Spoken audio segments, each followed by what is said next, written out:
तो प्रतिलोम परासरण, reverse osmosis बोलते हैं। प्रतिलोम परासरण, परासरण हमने पढ़ा है, ठीक है। जब क्या होता है तुम्हारा कम सांद्रता से उच्च सांद्रता की ओर, विलयन में विलायक के कणों का कम सांद्रता यानी निम्न सांद्रता से उच्च सांद्रता की ओर प्रवाह होना क्या कहलाता है? परासरण कहलाता है। परासरण की प्रक्रिया को रोकने के लिए जो आवश्यक दाब चाहिए होता है उसको क्या बोलते थे? परासरण दाब, ठीक है। अब यहां पर क्या करोगे तुम, अगर यदि किसी विलयन पर परासरण दाब से अधिक दाब लगा दोगे, मैंने क्या कहता हूं वहां पर ये बनाया है,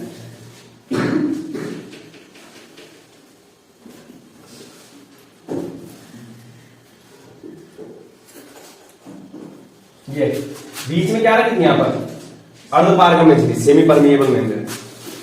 तो यहां पर क्या था तुम्हारा, सिर्फ विलायक जल था। यहां पर क्या था? जल, यानी कि विलायक है। यहां पर क्या था? समुद्री लवण ले लो जैसे, ठीक है, समुद्री जल ले लो मतलब, तो मतलब जल के साथ क्या था? नमक प्लस जल, क्या था? नमक प्लस जल। तो यहां पर तुम्हारा विलायक क्या हो जाएगा? जल कम हो जाएगा। यहां पर विलायक क्या है? अधिक। यहां पर विलायक क्या है? कम, ठीक है। अगर विलायक की रिस्पेक्ट में परासरण की परिभाषा बोल रहे थे हम, तो क्या बोलते हैं? विलायक का अपनी उच्च सांद्रता से, जहां पर जल ज्यादा है, निम्न सांद्रता की ओर प्रवाह। या फिर हम अगर गाढ़ेपन की दृष्टि से बोल रहे थे तो क्या बोल रहे थे कि तनु विलयन से सांद्र की ओर।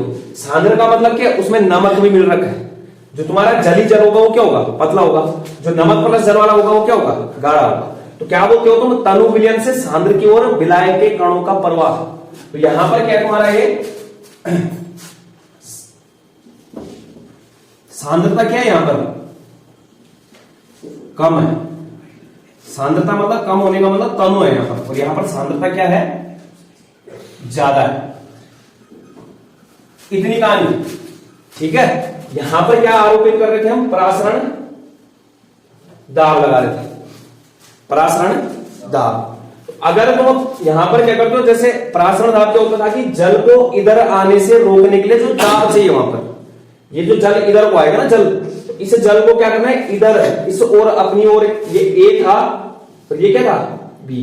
जल को ए से बी की ओर आने से रोकने के लिए जितना दाब तुम लगा रहे थे उसको क्या बोल रहे थे? परासरण दाब। अगर एक चीज बताओ, जैसे ये है कुछ, मतलब जैसे सामने से साइकिल आ रही है, मतलब साइकिल चल रही है, तो उसको तुम अगर पीछे से धक्का दोगे तो वो क्या होगा? और अधिक तेजी से जाएगा। अगर तुम दाब यहां पर लगाते तो जल क्या होगा? बहुत अधिक तेजी से आगे, मतलब परासरण की प्रक्रिया क्या हो जाएगी? तेज हो जाएगी। तो कहने वाले तुम्हें परासरण को रोकना है तो कहां लगाना है दाब? इस बी वाले में। कहने वाले जैसे साइकिल आ रही है उसको तुमने क्या करना है? रोकना है। तो क्या करोगे तुम? पीछे से धक्का दोगे कि आगे रहोगे? उसके आगे तो रहोगे उसके खड़े। अगर तुमने परासरण दाब के बराबर लगा दिया, जितना दाब चाहिए था, तो वहां पर क्या हो जाएगा? वो आगे नहीं बढ़ेगा। लेकिन तुमने अगर दाब जो तुम्हारे द्वारा लगाया गया है वो बहुत ज्यादा है, मतलब परासरण दाब से भी ज्यादा है, तो वो क्या हो जाएगा? पीछे को। यही तो होगा, तुम अगर जैसे दाब लगा तुमने ज्यादा लगा तो वो क्या हो जाएगा? पीछे को लौट जाएगा। तो इसी को बोला जाता है रिवर्स ऑस्मोसिस। अगर तुम यहां पर जो दाब आरोपित करोगे वो क्या होगा? परासरण दाब से भी अधिक होगा। तो वहां पर क्या हो जाएगा? जो तुम्हारा यहां से जो जल आ रहा था वो यहां से नहीं आएगा, जल यहां से क्या हो जाएगा? इस नमक प्लस जल के विलयन से जो जल है वो उल्टा बहना शुरू हो जाएगा, और इसको क्या बोला जाता है? उल्टा परासरण दाब, प्रतिलोम परासरण, ठीक है। तो क्या बोल रहे हैं? यदि किसी विलयन पर परासरण दाब से अधिक दाब लगाया जाए, कहने का मतलब जो दाब है यहां पर वो क्या हो जाए? पाई से ज्यादा हो जाए, तो वहां पर क्या होता है? जो तुम्हारा विलायक के कणों की दिशा होती है वो क्या हो जाती है? उल्टी हो जाती है। मतलब विलायक के कण कौन सी दिशा में गति करेंगे? बी से ए की ओर, उल्टी दिशा में। तो विलायक के कणों की दिशा विपरीत या फिर पलट जाती है, अर्थात विलयन से विलायक एसपीएम द्वारा शुद्ध विलायक की ओर प्रवाहित होता है। शुद्ध विलायक कौन सा है? ये यहां पर, जहां पर सिर्फ और सिर्फ क्या है? जल है। तो इसी मेथड द्वारा हम क्या करते हैं? जो समुद्री जल रहता है उसमें से लवण को भी अलग करते हैं। समुद्री जल का जो विलवणीकरण बोलते हो तुम, समुद्री जल से लवण को छानने की जो प्रक्रिया होती है किसकी सहायता से करते हैं? प्रतिलोम परासरण की सहायता से, ठीक है।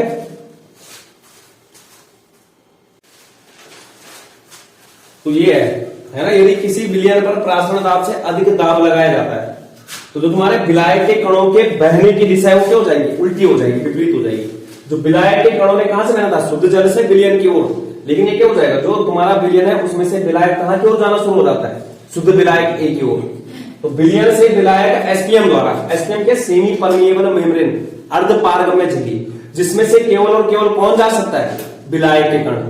ऐसे नहीं कि यहां से नमक जाएगा, यहां से कौन जाएगा, सिर्फ विलायक जाएगा उसमें से। तो विलयन से, ये विलयन है, विलयन से विलायक एसपीएम द्वारा शुद्ध विलायक की ओर बहना शुरू होता है। उदाहरण क्या है, जैसे इस विधि द्वारा क्या कर सकते हैं, समुद्री जल का विलवणीकरण, जो समुद्री जल में जो लवण मिल रखे हैं उनको क्या कर सकते हैं, पृथक कर सकते हैं। और समुद्री जल के शोधन के लिए यहाँ पर अर्धपारगम्य झिल्ली यूज होती है, वो होती है सेलुलोज एसीटेट। ये जो अर्धपारगम्य झिल्ली यूज होगी यहाँ पर किस चीज के लिए, समुद्री लवण के शोधन के लिए, सेलुलोज एसीटेट की अर्धपारगम्य। यहां पर देखो, जैसे ये मान लो मैंने क्या किया, यहां पर समुद्री लवण ले लिया है ना, तो समुद्री लवण लिया, तो यहां पर समुद्री लवण मतलब लवण में होगा, उसमें क्या होगा, पानी में होगा। तो यहां पर देखो, अगर मैं यहां पर क्या करता हूं, ज्यादा दाब आरोपित करता हूं, परासरण दाब से ज्यादा दाब लगाता हूं, तो जो तुम्हारा यहां पर प्रक्रिया कौन सी होगी, प्रतिलोम परासरण। तो यहां पर जो जल होगा, इसमें जो समुद्री लवण में उपस्थित जल होगा, समुद्री जल लिख लो जाए, समुद्र का जल, तो समुद्री जल में जो उपस्थित जल होगा वो जल कहां की ओर जाएगा, इस सेलुलोज एसीटेट की अर्धपारगम्य झिल्ली से इधर चला जाएगा और इधर मिल जाएगा, जो यहां पर रखा है ये वाला बात। और दूसरा जल यहां पर जो है प्रतिलोम परासरण खत्म कर देंगे, सिर्फ क्या बचेगा यहां पर, नमक ही नमक, यानी कि जो तुम्हारे लवण वहां पर होंगे वो क्या हो जाएंगे, इसी उसमें रह जाएंगे। तो इस प्रकार से क्या किया जाता है, समुद्री जल का विलवणीकरण, जो घुला हुआ लवण है उसमें, उसको क्या किया जाता है, पृथक किया जाता है या फिर शोधन किया जाता है। तो ये पिछली बार पेपर में भी आ रहा था, प्री बोर्ड में डायग्राम दे रखा था और बोल रखा था इस डायग्राम में कौन सी प्रोसेस हो रही है, इस डायग्राम में जो प्रोसेस हो रही है कहां यूज होता है उसका, ठीक है। इस डायग्राम में जो प्रोसेस हो रही है उसकी परिभाषा दीजिए। इस डायग्राम में जो यहां पर अर्धपारगम्य झिल्ली है वो किस चीज की होती है, तो जैसे तो मैं जरूरी नहीं इस तरीके का, मतलब वहां पर अर्धपारगम्य झिल्ली लिखा हुआ आ रहा है, समुद्री लवण लिखा आ रहा है, तो इसका मतलब वहां पर कौन सी प्रक्रिया चल रही है, प्रतिलोम परासरण। डायग्राम आ रहा था और उसके आधार पर क्या है, 3 नंबर में 3 क्वेश्चन थे।